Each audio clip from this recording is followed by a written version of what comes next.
I'll never forget the sound of Iris's laughter as security dragged me across the marble floor.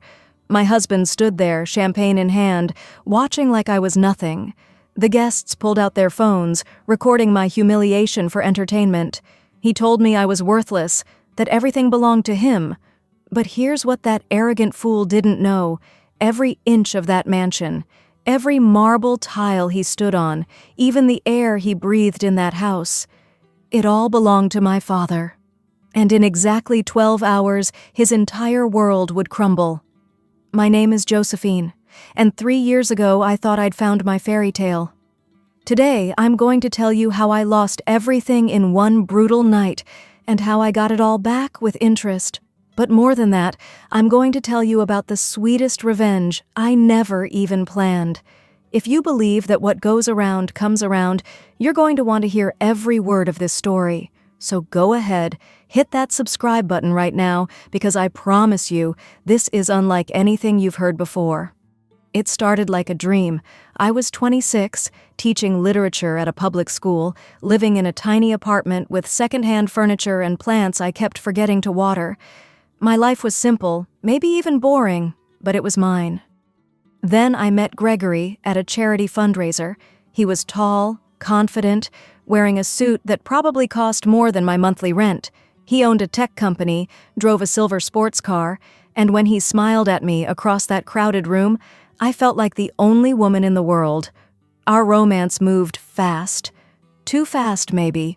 Within 3 months, he proposed with a diamond ring so big I was afraid to wear it outside. 6 months later, we were married in a ceremony that looked like something out of a magazine. White roses everywhere, a 7-tier cake, 200 guests. My father came, of course. Dad had always been my rock after Mom died when I was 15. He raised me alone, worked hard, lived modestly. At the wedding, he wore his best suit, which wasn't very fancy, and Gregory's family barely spoke to him.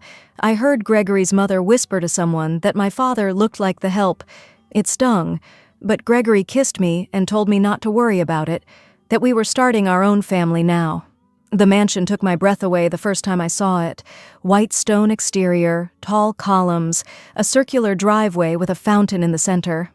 Inside, everything gleamed. Crystal chandeliers, sweeping staircases, rooms I didn't even know what to do with. Gregory carried me over the threshold and told me this was our kingdom. He said he'd built his empire from nothing, and now I was his queen. I believed every word. For the first year, life felt magical. I quit teaching because Gregory insisted his wife shouldn't work. I spent my days redecorating rooms, planning dinner parties, trying to fit into this new world. The staff was kind. Maria, the housekeeper, always snuck me extra cookies when I looked sad. Ben, the old gardener, taught me the names of all the roses. They felt more like family than Gregory's actual family ever did, but I was happy. Or at least, I thought I was. The change came slowly at first. Gregory started working later, coming home after I'd already gone to bed. When I'd ask about his day, he'd snap at me, say I wouldn't understand the pressure he was under. He stopped touching me the way he used to. Stopped looking at me at all, really.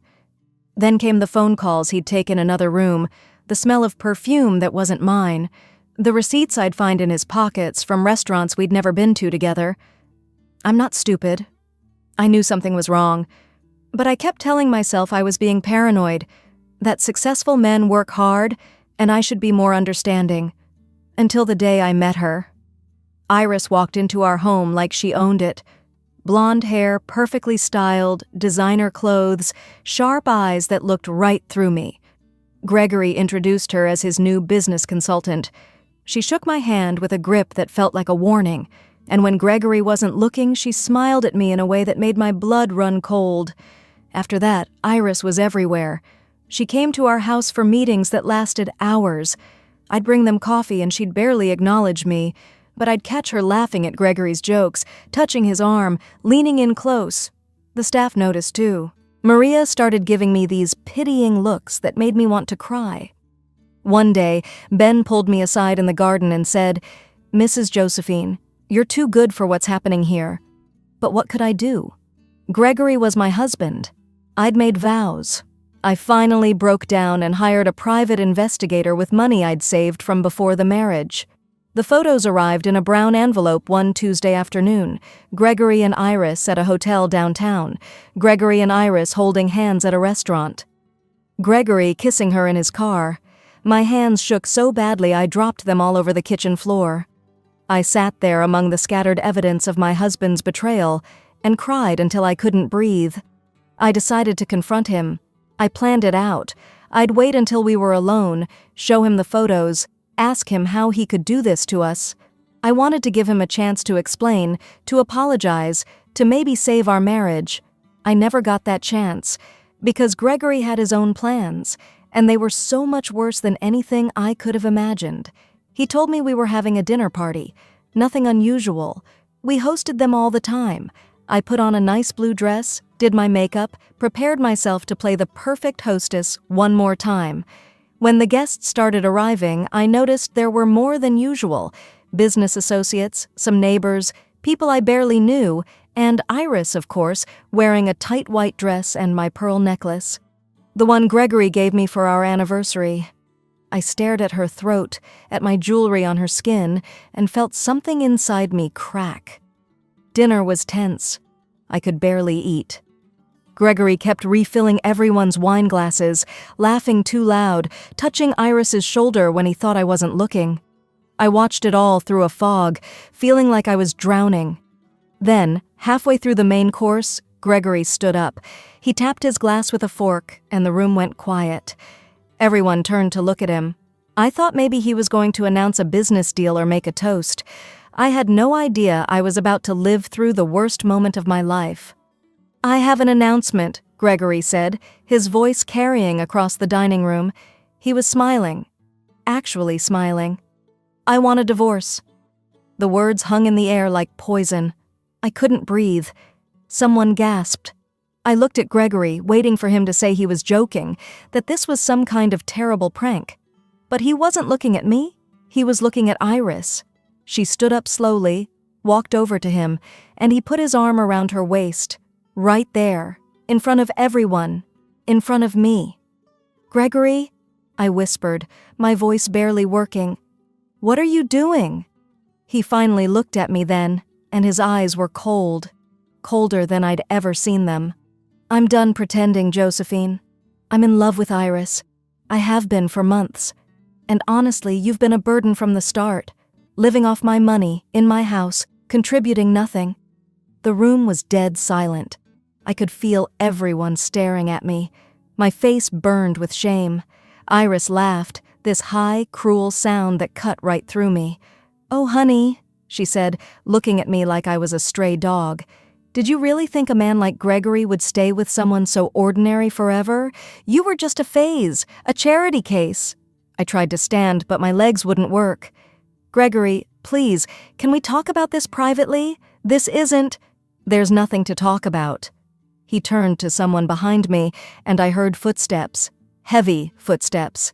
2 security guards appeared on either side of my chair. My heart started racing. "Remove her," Gregory said like he was asking someone to take out the trash. "Now!" "What? No, Gregory, you can't—" But they were already grabbing my arms, hauling me up out of my chair. I heard gasps, whispers, someone giggling nervously. Iris was smiling, actually smiling, as I struggled against the guard's grip. "You have 10 minutes, Gregory said. "Take your clothes. Everything else stays. It's mine, all of it." They dragged me through the dining room, past all those watching faces. Some people looked away. Others held up their phones, recording. One man was actually laughing, like this was the best entertainment he'd seen in years. I saw Maria standing in the doorway to the kitchen, tears streaming down her face, but she couldn't help me. Ben was visible through a window, his old face twisted in pain, but what could he do? They hauled me up the stairs to the bedroom, our bedroom, and threw me inside. "Pack! Fast!" one of them said. My hands were shaking so badly I could barely open drawers. I grabbed random clothes, stuffing them into a suitcase. I found the photo of my mother I kept on the nightstand and clutched it to my chest. Behind me, I heard Iris's laughter echoing through the house, and I wanted to die. When I came back down those grand stairs one last time, they were all still there, watching, waiting. Gregory and Iris were kissing at the bottom of the staircase, his hands in her hair, putting on a show. When they finally broke apart, Iris looked up at me and smiled. "Thanks for keeping the bed warm," she said. Some people actually laughed. The security guards walked me to the front door, to the gates, and then I was outside, alone in the dark, holding one small suitcase with everything I had left in the world. The mansion gates closed behind me with a heavy clang that sounded like a cell door. I could hear music starting up inside. They were celebrating my humiliation, my pain, my destruction. It started to rain. Of course it did. I sat down on the wet curb outside what used to be my home and let myself cry. Not gentle tears, ugly, gasping sobs that tore out of my chest. I had nowhere to go, no job, no money of my own, just a suitcase full of random clothes and a broken heart. For 20 minutes, I sat there in the rain, wondering how my life had fallen apart so completely. Finally, I pulled out my phone and called the only person I had left, my father. He answered on the second ring, his voice warm and familiar. "Hello, sweetheart." I couldn't even speak at first, just cried into the phone while he waited patiently. When I finally managed to tell him what happened, how Gregory threw me out, how Iris wore my necklace, how people recorded it all on their phones, I expected anger, outrage. Instead, there was a long pause, and then my father said something strange. "Come to Winston & Associates law firm tomorrow morning, 9 o'clock sharp." "Dad, I don't need a lawyer right now, I need a place to stay." "Everything's arranged," he said, and his voice had this odd quality I'd never heard before, almost amused. "I've booked you the presidential suite at Hotel Grandeur. A car will pick you up in 10 minutes. Take a hot shower, order room service, get some sleep. And Josephine, trust me, everything is going to be fine." The presidential suite. My father, who'd lived in the same modest cottage my entire life, who bought his clothes at discount stores, who I'd never seen spend money on anything unnecessary. How could he afford the presidential suite at the most expensive hotel in the city? But I was too tired and broken to argue. The car came, just like he said. The hotel staff treated me like royalty. The suite was bigger than my old apartment. I took a shower that lasted an hour, ordered food I couldn't taste, and fell asleep wondering what my father was planning. The next morning, I stood outside Winston & Associates, one of the most prestigious law firms in the state. I'd walked past this building before, seen the expensive cars outside, and wondered what kind of people could afford their services. Now I was walking through their doors, following directions to the top floor. When the elevator opened, my father was waiting. But he wasn't alone. 3 men in expensive suits surrounded him, and they were treating him like he was someone important.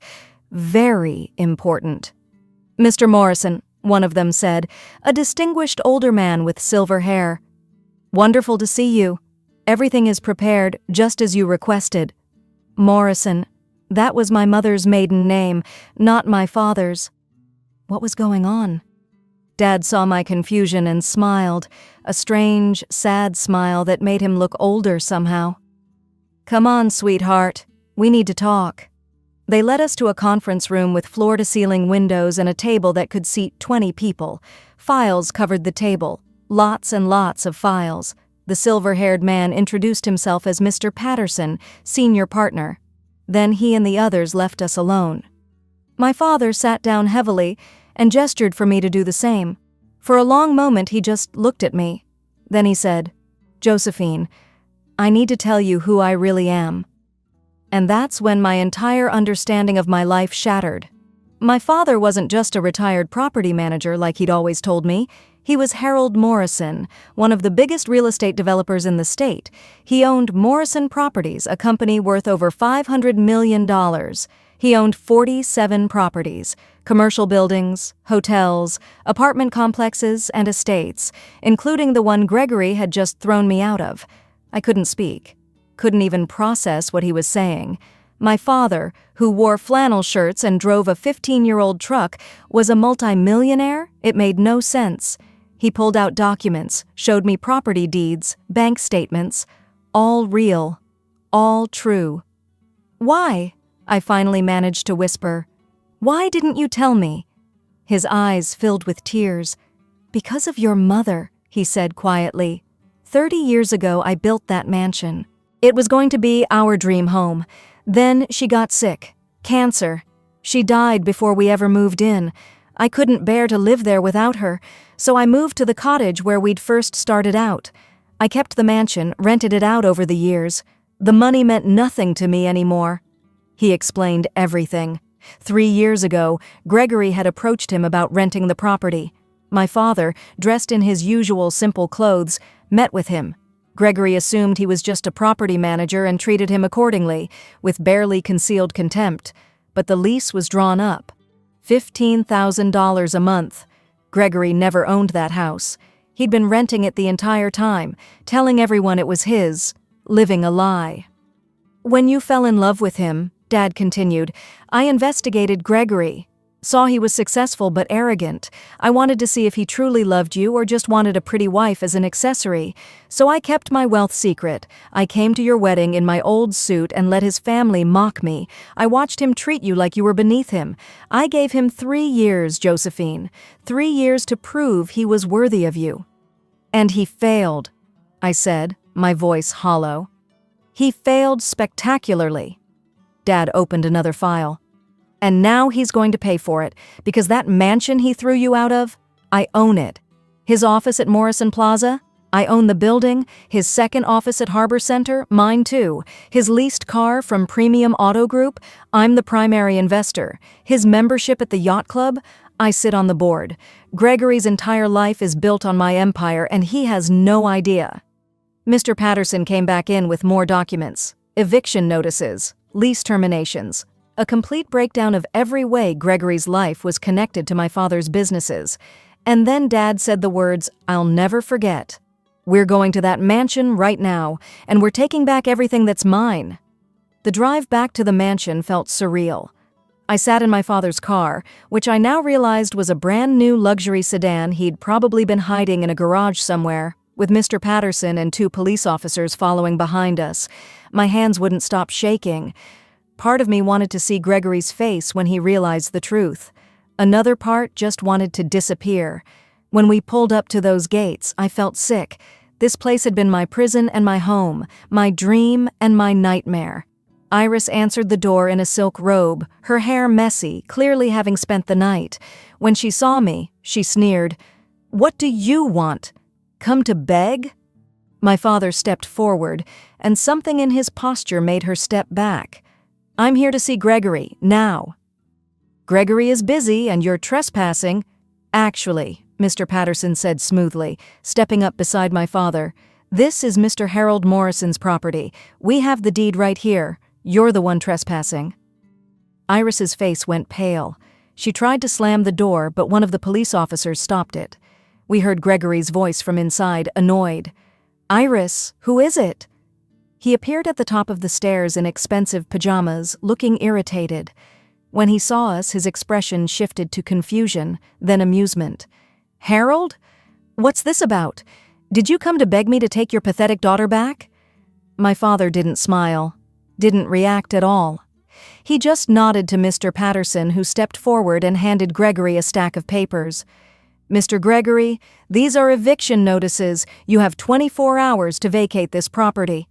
Gregory laughed, actually laughed. "Evict me? From my house? Old man, did you hit your head? This is my property. I bought it fair and square." "No," my father said quietly. "You didn't. You've been renting it. From me. For 3 years." I watched Gregory's face as he read the documents, watched the color drain from his skin, watched his hands start to shake. This says you own everything," Dad finished. "The house, the land, all of it. You're a tenant, Gregory, one who's 2 months behind on rent, I might add, and as of this moment, your lease is terminated." The silence that followed was deafening. Gregory looked at my father like he was seeing a ghost. "You're the landlord? But you're nobody. I'm Harold Morrison," my father said, and his voice could have cut glass. "I own Morrison Properties. I'm worth over $500 million, and you, Gregory, threw my daughter out of my house like she was garbage. while living off my generosity, while pretending you were something you're not." Iris made a sound like a wounded animal. "Gregory, what is he talking about? You told me you owned this house." I thought—" Gregory was stammering now, the confident businessman completely gone. Mr. Patterson wasn't finished. "Also, Mr. Gregory, your office lease at Morrison Plaza? Terminated. Your second office at Harbor Center? Also Mr. Morrison's property? Terminated. Your car lease through Premium Auto Group? Mr. Morrison is the primary investor. The vehicle will be repossessed within the hour." Gregory's knees actually buckled. He grabbed the stair railing to keep from falling. "This will ruin me," he whispered. "You should have thought of that," my father said, his voice like ice. "Before you humiliated my daughter in front of a crowd, before you had her dragged through this house by security guards, before you made her sit in the rain with nowhere to go." That's when Iris turned on him. The woman who'd laughed as I was thrown out, who'd kissed him at the bottom of the stairs, who'd worn my jewelry like a trophy, she looked at Gregory with pure disgust. "You don't even own this place? You've been lying to me? I thought you were a millionaire." "Iris, please, let me explain." "Explain what? That you're broke? That you're a fraud?" She was already running up the stairs, and we could hear her slamming drawers, throwing things into bags. 5 minutes later, she came back down with 3 designer suitcases. She walked right past Gregory without even looking at him. At the door, she paused and turned back.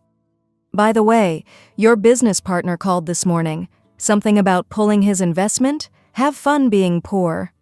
And then she was gone. Just like that. The woman Gregory had destroyed our marriage for didn't even care enough to stay for the fallout.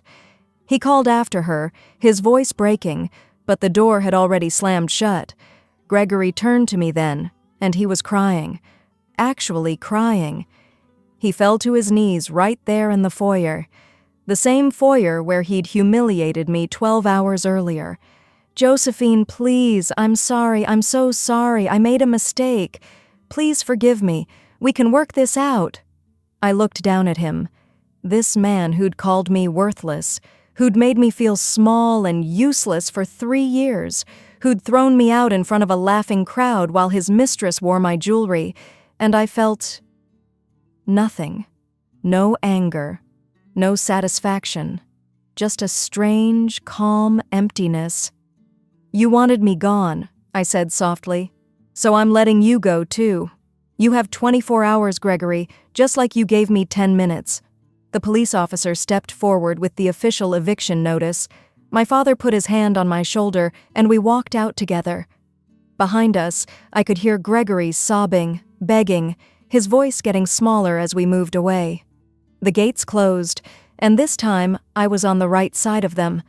The next few weeks moved like a dream. Gregory was formally evicted. The story leaked to the press. Tech mogul evicted from rented mansion after throwing out wife. And it spread like wildfire. His business partners dropped him. His investors pulled out. Within a month, his company filed for bankruptcy. He moved to a small apartment across town, and the last I heard he was working middle management somewhere. The life he'd built on lies completely demolished. Iris moved on to her next target within days. I saw photos of her with some other wealthy man, wearing the same predatory smile. I almost felt sorry for him. Almost.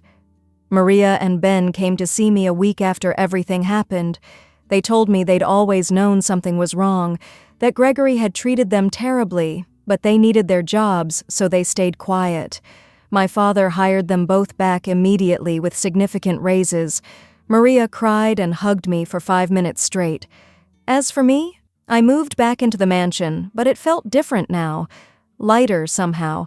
I started teaching again at a private school, using the name Morrison instead of Gregory's surname. I began a foundation called Second Chances, helping women who'd escaped difficult marriages, using my story to show them they could rebuild. My father visited every Sunday, and we'd have dinner in the garden where Ben kept the roses blooming.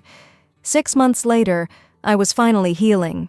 The betrayal still hurt sometimes, but it was a distant ache now rather than a fresh wound. I'd learned that true power doesn't need to announce itself, that dignity is worth more than diamonds, that the people who truly love you don't need you to be anyone other than who you are. So that's my story.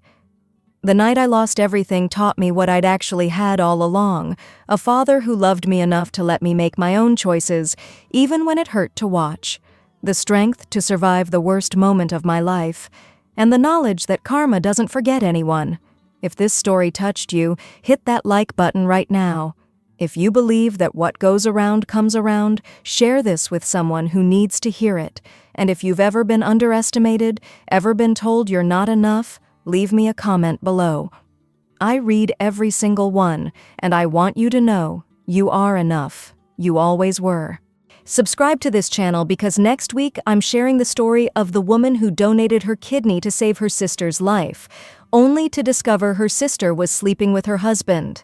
What happened next will leave you speechless. Remember what my father taught me: never judge someone by how they look or where they live.